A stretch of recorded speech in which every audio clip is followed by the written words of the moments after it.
tayong courtesy video ng Filipino Future kung saan dito ay atin malalaman kung sino sa dalawa ang mga Duterte ba ang merong utang na loob sa mga Marcos o ang mga Marcos ba ang merong utang na loob sa mga Duterte. Kasi palaging pinalabas nila Sara, nila Digong sa kanilang mga talumpati na ang mga Marcos daw ay may utang na loob. Pero matagal na ito na alam ko na sila talaga ang may utang na loob na una. Kasi hindi sila makilala sa buong Pilipinas kung wala ang mga Marcos. Ang mga Duterte ay sikat lang yan dito sa Davao hanggang Cebu. Pero pagdating sa buong Luzon, Metro Manila ay wala. Hindi yan kilala at hindi yan ibubuto. Kasi baluarte yan ng mga dilawan ang Metro Manila. Ang Northern Luzon ay baluarte ng mga Marcos. At sa dami ng mga butante, mas marami ang butante ng Luzon, NCR, at dito sa south of Luzon hanggang Bicol ay mga ano pa rin yan, mga loyalista pa rin yung nariyan. At kahit dito sa Mindanao, di ba? Marami naman, ako nga eh, di ba? Kaya ito, atin muna panuorin ang video courtesy ng Filipino Future at sa bandang dulo huwag kayong umalis kasi magsasalita ang isang magiting na loyalista na attorney, si Attorney Larry Gadon. Narito ang video, atin panuorin. Paano ginamit ni Duterte ang bangkay ni Ferdinand Marcos para makuha ang milyong-milyong boto ng mga Marcos loyalists noong 2016? Warning! Trigger news na magpapasabog ng puwet ng mga DDS. President Marcos deserves to be because he is president, or he was the president of the Republic of the Philippines, and he was a soldier, and he was good. Ito ang interview kay Duterte noong Pebrero 19, 2006 na nang bumisita siya sa Ilocos Norte para makipag-usap kay Amy Marcos at makahingi ng suporta mula sa mga Marcos loyalists and supporters para iboto siya bilang presidente. Ito ang connection kasi dito ni Digong kung bakit nakalapit siya sa mga Marcos ay dahil ang kanyang ama ay kaibigan ni Ferdinand Marcos at supporter ng Marcos ang ama ni Digong. Pero kung wala yung ama ni Digong, kung si Digong lang ay hindi siya makakalapit sa mga Marcos. Yan ang katotohanan niya. Kaya dinala niya ang pangalan ng kanyang ama, which is a close family friend ng mga Marcos. Kaya nakilala siya. At ngayon, dahil ang deal nga ay kapag siya ang magiging presidente, ay maibalik na sa Pilipinas ang bangkay ng Apo Lakay at maibaon na ito sa libingan ng mga bayani. Yan lang naman kasi ang gusto ni Apo Lakay na doon talaga siya ilibing sa libingan ng mga bayani. Dahil napakalaki ang sakripisyo niya sa Pilipinas, pero sa huli ay siya pa yung pinaratangan nitong mga gawa-gawa lang ng mga kwento. Di ba, mga kababayan?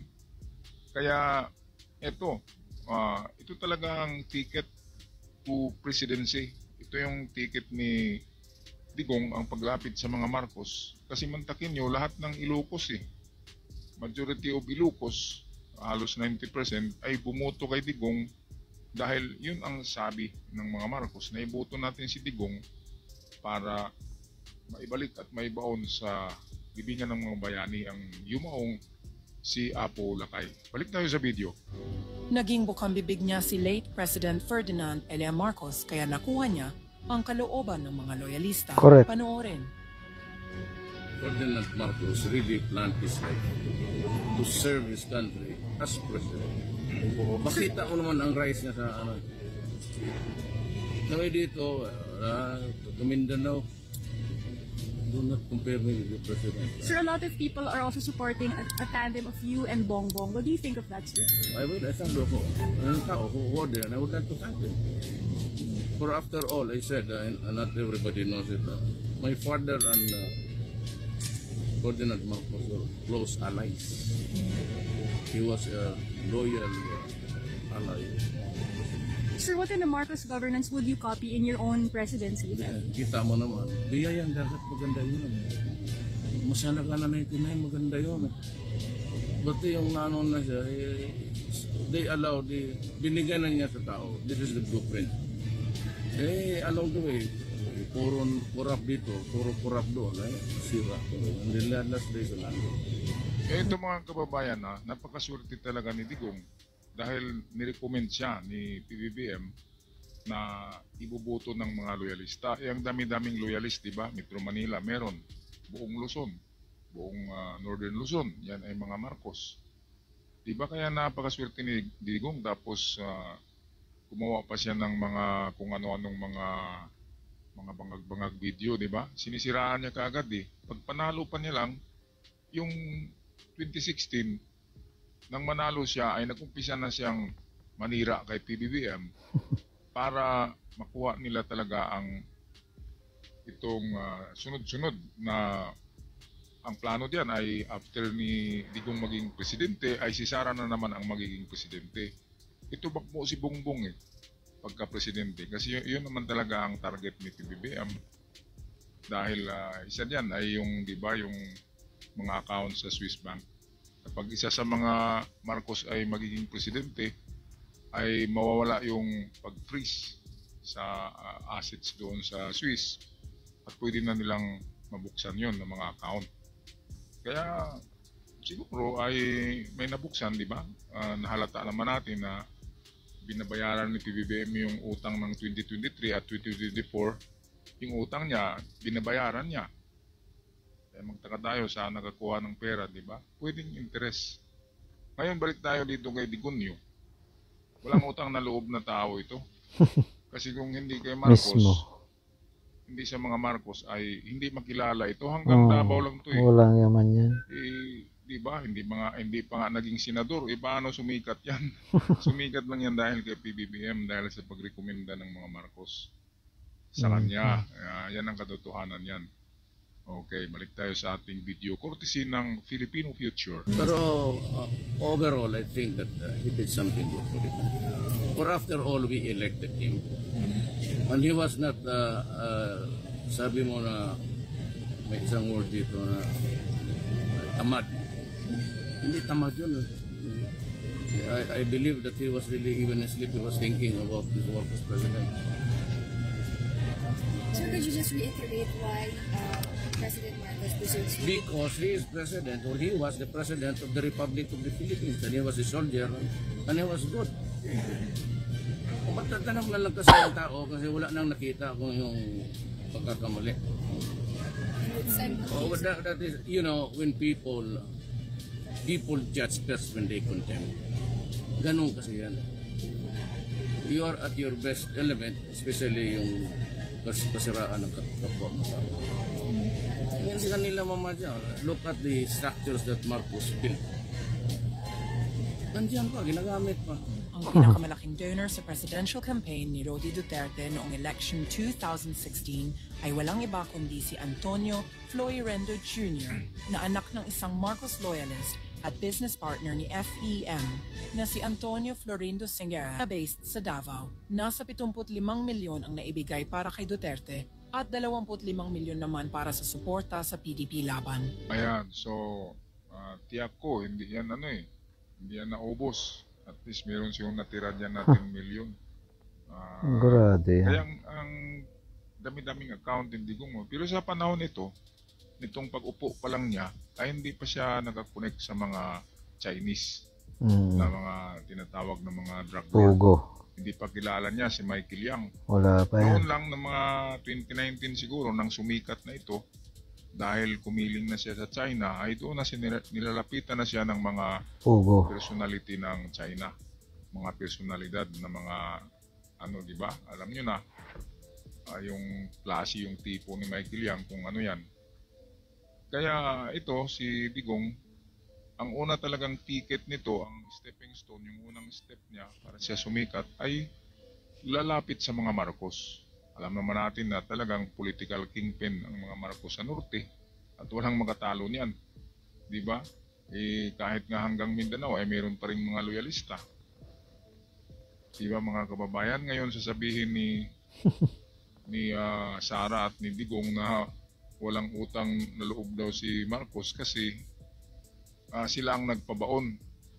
May bayad yun yung pagpabaon nila ay ang bayad doon ay nagiging presidente si Digong. Diba? At nagiging vice president si BP Sara dahil sa mga Marcos. Ngayon, hindi ito nalalaman ng mga DDS eh. Kasi ang tinitingnan ng mga DDS ay yung pagbaon lang. Pero bago ang pagbaon, merong nangyayaring negosasyon, di ba? Yung tatakbo pa si Digong pagka-presidente. Yun pa yung negosasyon na ibubuto siya. Ang kapalit ay maibaon ang Apulagay sa lipunan ng mga bayan. Yan eh. O dito, tingnan nyo, ang nag-donate sa kanya ay loyalista ni Marcos, Antonio Florindo. 75 million daw ang binigay para sa kandidatura, para sa kanyang makinarya, para manalo. Ngayon nang manalo na ay sinisiraan niya ng mga Marcos. Napakawalang utang na loob. Siya ang walang Masama utang na talagang loob. diba, mga kababayan? Balik tayo sa video. Si Florendo ang isa sa nag-promote ng Aldab Tandem noong election 2016 o ang Alyansang Duterte Bongbong. Si Antonio Lagdameo ay bayaw ni Florendo. Ang picture na ito ay ang pagpunta at panunuyo ni Duterte sa Ilocos noong 2016 para makiusap na suportahan siya ng mga Marcos at iboto siya ng mga loyalista. Si Ime Marcos din ang naglabas ng milyong-milyong pondo para suportahan ang kandidatura ni Duterte noong 2016 ayon mismo sa pahayag ni Duterte noong siya ay presidente. Tapos sasabihin nila walang utang Tapos na loob. magsasalita lang si Miss Confidential Fund Sara Diyos ko po. Duterte na ihahagis niya raw ang bangkay ni Apo Lakay sa Sa West West Philippine PHC Sea. pagkatapos niya ipahukay. Ganyan kabastos at kawalang hiya at kawalang utang na loob itong babaeng ito. Matapos gamitin ng tatay niya ang bangkay ni VM para makuha milyong-milyong boto ng mga loyalista. Loko. Noong 2016 ay bababuyin lang niya ang mataas na paggalang at kultura ng mga Ilocano para kay Apo Lakay. Ayan, talagang napakasama ng tao Gali. ito, ng mga taong ito. Dahil sa naluklok na nga sila, nagiging presidente, nagiging vice president, ay inaaway kaagad nila si PBBM. Akala nila na yung mga loyalista, yung taga Luzon, na manatili pa yun sa pagbuboto sa kanya. Akala nila na pagtakbo nila ngayong susunod na eleksyon ay 2018 ay ibuboto pa sila ng mga loyalista. Hindi na yan mangyari. Ang buboto sa kanila ay yung kanilang mga followers na lang dyan sa Davao. Hindi na yung Luzon, hindi na yung NCR, hindi na yung Wala na silang Southern Luzon. makukuha. Ayan, di ba mga kababayan, klaro naman yan na ang boto lang talaga nila ay dito lang sa mga Bisaya. Dito lang sa Mindanao. Ako taga Mindanao ako bakit hindi ako boboto diyan? Hindi mayroon pang mga tao na katulad ko sa Mindanao, di ba? Mga kababayan na hindi naniniwala diyan. Yung Duterte effect, napakasama sa mga bata. Kasi ang mga bata hindi na maniniwala sa Diyos, mumurahin ng Diyos kasi narinig kay Digong. Ano pang mga Duterte effect? Marami pa yan eh. Yung kasinungalingan at panluluko at pagkiling sa mga illegal na negosyo katulad ng pugo, ng droga, di ba? At mas grabe yung pagpatay, di ba? Kasi kumo na lang ang patay, naririnig mo yan sa kanyang bunganga, patayan palagi. Kaya paglaki ng mga kabataan na nakarinig niyan, ay magiging killer din yung mga susunod na henerasyon kapag ito pa rin ang magiging presidente. O kaya yung kanyang anak. Kasi tukhang mentality, napakasama talaga ng Duterte effect. Yan yung Duterte effect, mababa ang morality ng lipunan, patayan, Purahan. illegal ang mga trabaho ng mga tao dahil illegal na tao to. Kaya sasama ang lipunan, sabi nga ni yung isang aktivista na senador, na tumakbong senador, sino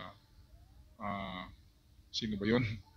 Yung kalaban ni Vic Rodriguez, si Luke Espiritu pala. Sabi nga ni Luke Espiritu, kailangan meron tayong bibitayin para sa history ng Pilipinas ay merong mabasa na kapag sobrang mandarambong at sobrang samang presidente ay pwedeng bitayin. Yun ang sabi ni Luke Espiritu na dapat bitayin to para hindi na mapamarisan at magiging example. Ayan, at sabi ni Luke ay nasa rurok tayo ng immorality sa panahon ni Digong. Immorality kasi maraming nag-idol dito eh. Bumpist daw, strongman daw, pero duwag naman. hinamon ni Walde Carbonell, yung kawal ng demokrasya na Muslim. Hinabol ng barilan, wala hindi sumipot. Ibig sabihin, duwag. Mm. 2 beses na yan na hinamon, hindi sumipot. Kaya kung matapang siya, mahilig naman ng baril itong si Digong, pero walang panama ito kay Carbonell kasi si Carbonell ay shooter. Membro yun ng shooting club, kaya marunong yun kahit nakapikit, tatamaan si Digong. Basta't mag-draw. Draw yun eh. Hinamon ng draw. Pati Takot. nga si Basti, hinamon din. Takot. Walang sumipot, siyempre. Takot sila kay Carbonell. Ibig sabihin, duwag, matapang lang dahil mayroong mga DDS, Duterte Death Squad, Mhm. na katulad nila Las Cañas at ni Bato-Bato noon. Okay, patuloy tayo sa video. Kung naimpluwensyahan man ni Duterte ang Supreme Court noong panahon na siya ay presidente pa ipag-utos ng SC na mailibing si VM sa Heroes Cemetery.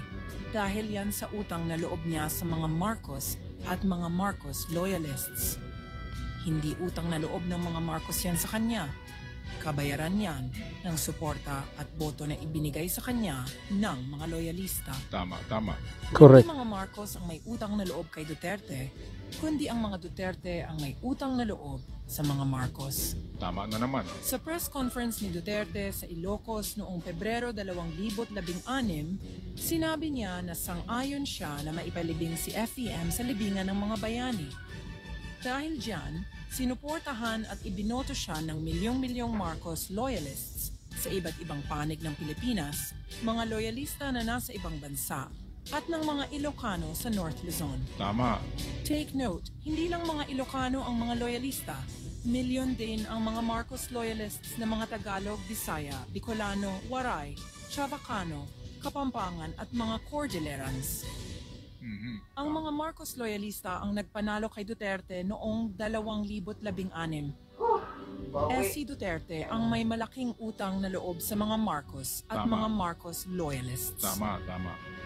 Kaya nga naglakas na ng loob si Duterte na siraan ng mga Marcos pagkatapos ng kanyang termino dahil tapos na niyang gamitin ang boto ng mga loyalista sa Ayan. kanyang interes na manalo Gago sa talaga. eleksyon noong 2016. Hindi boto ng mga Bisaya ang nagpanalo kay Duterte noong 2016. Ito ang pinakasekreto diyan mga kababayan. Pagkatapos ng termino ni Digong, alam niya na hindi mananalo si VP Sara pagka presidente kapag tatakbo, kaya vice presidente na lang. Ngayon, halalan 28, yung kanilang pinaghandaan ng grabe. Kaya pag exit pa lang ni Digong pagka presidente, pag upo ni VP Sara ay siniraan kagad nila, gumawa sila ng pulburon video na piki naman, hindi maganda ang pagkagawa. Their polycol test, drug test, sinisiraan nila si Bongbong kung anong ginagawa. Kasi si VP Sara ay kapag ma-impeach si Bongbong dahil sa kanilang paratang ng mga droga, kapag ma-impeach ay automatic na uupo si VP Sara. Yun ang tirada nila, ang plano nila, na hindi na idaan sa eleksyon, i-impeach si Bongbong. Yun nga ang una nila na na gustong gawin, na si Bongbong ma-impeach, si PBBM. Ang na-impeach ngayon si Sara dahil siya ang gumagawa ng katiwalian. Kaya ito talaga ang plano, na si Sara Hindi nila kaya si presidente. Marcos. Ang gawin nila ay siraan si PBBM para ma-impeach at automatic na uupo si VP Sara. Mhm. Kaya lang hindi nagawa Si VP Sara ang tatalsik ngayon sa pagka-vice presidente. Magiging ano na lang yan, kamuti, di ba? Magkakamuti na lang yan. Yan ang instant karma sa sobrang ambisyoso ng mga tao. Ambisyosa, na hindi naman nila eh. talaga supporters ang Luzon at Metro Tapos Manila. sasabihin pa, Pati nga ang walang Manila, utang na loob ang Manila, mga eh, Marcos. Naku po. Pumanig na kay PBBM kasi sinong ibubuto mo? Alam nga naman ng mga Duterte. Babalik tayo sa tukhang. Babalik na naman tayo sa klima ng terror, ng takutan, ng takot sa tukhang. Ayan. Diba? Bigla na lang ilista yung pangalan mo eh. Grabe naman yan. Tapos systematic killing, well planned. Kaya crime against the humanity talaga dahil pinaplano eh. Kung hindi yan pinaplano, yung parang aksidente lang, pwedeng hindi magiging crime for humanity. Pinaplano eh. Pinagplanuhan eh. Kapag ganyan na pinagplanuhan ng krimen, malaking kaso talaga yan. Premeditated na crime ang tawag yan. Alright, itong panghuli na video clip ay si Attorney Larry Gadon, magsasabi ng katotohanan tungkol sa mga Duterte. Atin na pakinggan. That VP Sara Duterte should resign and not wait for the impeachment trial to proceed. Kailangan mag-resign siya para pwede pa siyang tumakbo sa 2028 for presidential elections. Gustong-gusto ko siya tumakbo kasi gusto ko silang mapahiya na talagang wala naman talagang boto ang Duterte. Masyado lang silang i-claim na number one. Actually, hindi. Walang boto ang Duterte. Correct. Hindi Correct yan. enough yung boto nila para maglungkot Manalo. ang presidente sa Malacanang. Tama. In 2016, kaya lang nanalo si former President Rodrigo Roa Duterte is because dinala siya ng mga Marcos, ng Marcos Correct. loyalist. Correct. Kung wala yun, wala siyang boto. Konting-konti lang naman ang boto ng Davao at saka ilang mga probinsya ng Visayas. Pero hindi enough yun na makakapag-elect ng president. Ito na yung totoo talaga. Wala Wala na. Duterte noong 2016. Pinagmamalaki Kasi nila eh. no choice. Walang choice. Alam mo ang iboto si Marojas or si Binay or si Grace Poe. Mga dilawan yan. Yung mga time na yan, mga rabid yellows yan. And si the late Miriam Santiago naman, alam naman namin na talagang matindi na ang karamdaman. Kaya nung nangako si Duterte na ipapalibing niya si former or the late President Ferdinand Marcos Sr. sa libingan ng mga bayani, di doon na lang napunta yung suporta namin. No choice. Walang iba na pwedeng iboto. Tama. Ngayon, Correct. in 2021, nagpakondak ng survey ang Malacanang sa mga congressman. Nagpakondak sila ng mga internal survey sa mga distrito nila.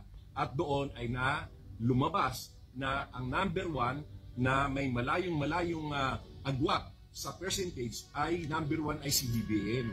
At sumunod si Madam Leni Robredo. At ang pangatlo ay si Isko. Pang-apat lang. Number 4 lang si Sara. Napakalayo. Malayo talaga. Percentage. Hindi ito isang provincial o isang lugar lang ha. Napakalawak ng mga survey na ito ng mga congressman. Kaya ako nalaman, kasi napakarami kong mga kaibigan mga congressman, nagkwento sila sa akin. Sinasabi nila yung resulta. Kaya ganon. Kaya nga, talagang hindi na tumakbo si Sara for president kasi alam nila. Walang panalo. Walang panalo. Tama ang sinabi ni Attorney Larry. Yayabang. Kudos kay Larry Gadon at sa ating video ngayon, courtesy ng The Filipino Future. At eto, ang talagang yayabang. natin ngayon na ang mga Duterte ang walang utang na loob. Kasi hindi sila makatikim ng Malacanang Palace.